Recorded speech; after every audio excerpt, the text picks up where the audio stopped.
সুবহানাল্লাহ, আলহামদুলিল্লাহ। ভাই রে ভাই, কি অসাধারণ মসজিদ! বাংলাদেশ ধান গবেষণার কেন্দ্রীয় জামে মসজিদ এটা।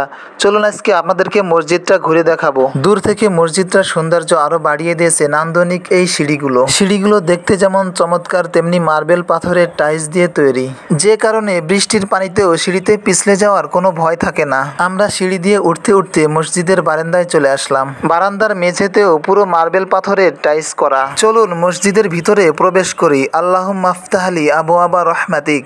সুবহানাল্লাহ। বাহির থেকে মসজিদের ভিতরটা আরো কয়েক গুণ বেশি সুন্দর। মূল মসজিদটা দোতলা থেকে শুরু, নিচতলায় রয়েছে মাদ্রাসা, হুজরাখানা ইত্যাদি। মসজিদের ভিতরে প্রবেশ করলেই মনের ভিতরে এক শান্তি অনুভূত হয়। মসজিদ পরিষ্কার পরিচ্ছন্ন করছেন মসজিদের খাদেম ভাই আমিনুল ইসলাম। মসজিদ পরিষ্কার করার কাজ হচ্ছে পৃথিবীর সবচেয়ে উত্তম কাজ। রাসূলুল্লাহ সাল্লাল্লাহু আলাইহি ওয়াসাল্লাম বলেন, সর্বোত্তম ব্যক্তি হচ্ছে মসজিদের খাদেম। মসজিদের মাঝখানটা গ্লাস দিয়ে সেপারেট করে রাখা, কারণ এটুকু হচ্ছে শীতাতপ নিয়ন্ত্রিত। এটা হচ্ছে মসজিদের সামনের ভাগ। মসজিদের ওই সামনের বাড়তি জায়গাটুকুর নাম হচ্ছে মেহরাব, যেখানে থাকে মেম্বার, যেখানে দাঁড়িয়ে খতিব সাহেব খুতবা দেন এবং ইমামের নামাজ পড়ার জায়গা। মসজিদটাতে একসাথে প্রায় 2000 মুসল্লি নামাজ আদায় করতে পারে।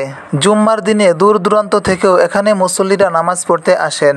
মসজিদের ভিতরের অংশ তো দেখলেন, চলেন নিচতলার মাদ্রাসা সহ ঈদগাহ মাঠ থেকে ঘুরে আসি। আল্লাহুম্মা ইন্নী আসআলুকা মিন ফাদলিক, মসজিদ থেকে বের হওয়ার দোয়া। আমরা এখন যাচ্ছি নিচতলা মাদ্রাসাতে। মাদ্রাসা এবং মক্তব দুইটাই একসাথে নিচতলায়। মক্তবে সকালে ছেলেমেয়েরা কোরআন শিক্ষা করে, আর মাদ্রাসা হচ্ছে হেফজ বিভাগ, যেখানে ছাত্ররা আবাসিক থেকে কোরআন মুখস্থ করে। আজকে শুক্রবার, তাই মাদ্রাসা ছুটি, কোনো ছাত্রদেরকেই দেখা যাচ্ছে না। এখানে বসেই পবিত্র কোরআন মুখস্থ করে হাফেজ ছাত্ররা। প্রতি বছর এখান থেকেই অনেকেই হাফেজ হয়ে বের হয়। আর মাদ্রাসার পাশেই রয়েছে মসজিদের অজুখানা। বারান্দা থেকে দাঁড়িয়ে সামনের অংশটুকু দেখতে কত সুন্দর। এই সুন্দর অংশটুকু হচ্ছে ঈদগাহ মাঠ। নামাজের পরে বারান্দার এই সিঁড়িতে বসে থাকা যে শান্তি, দুনিয়ার সবকিছুই তুচ্ছ মনে হয়। ঈদগাহ মাঠের দুই পাশে যে গাছগুলি দেখছেন, এই গাছগুলি হচ্ছে কাঠবাদাম গাছ। চলেন আরো কাছ থেকে দেখাই আপনাদেরকে। এটা হচ্ছে কাঠবাদাম গাছের ফুল। কাঠবাদামও ধরছে কাঁচা অবস্থায়, এই দেখেন।